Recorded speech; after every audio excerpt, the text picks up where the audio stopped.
Jesus, Lord. Oh, Rika Shaka, Rika Raka.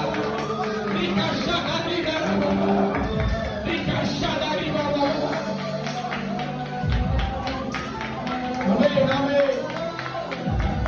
Mrs. Madhur గారు సహాయం చేయండి. Mrs. Madhur గారు సహాయం చేయండి. Mrs. రాంబాబు గారు సహాయం చేయండి. ఇక్కడ స్తోత్రం స్తోత్రం. యవనస్తులు సహాయం చేయండి. అభిషేకం అభిషేకం దేవుడు అభిషేకం మన మీదకు బలంగా దిగి వస్తుంది. బలంగా దిగి వచ్చింది మన మీదకు. మరి ఎవరి బిడ్డలో దర్శనాలు చూడాలి. మరి ఎవరి బిడ్డలో కళలు కనాలి. మరి ఎవరి బిడ్డలో దేవుడి కొరకు వాడబడాలి. మరి ఎవరి బిడ్డ మీద దేవుడిగా అభిషేకం నీకు రావాలి. దావీదు మీద వచ్చిన అభిషేకం, దావీదు మీద వచ్చిన అభిషేకం ఇదిగో ఈ రాత్రి మధ్యాహ్న కాలంలో నీ మీద కూడా దేవుడు మరి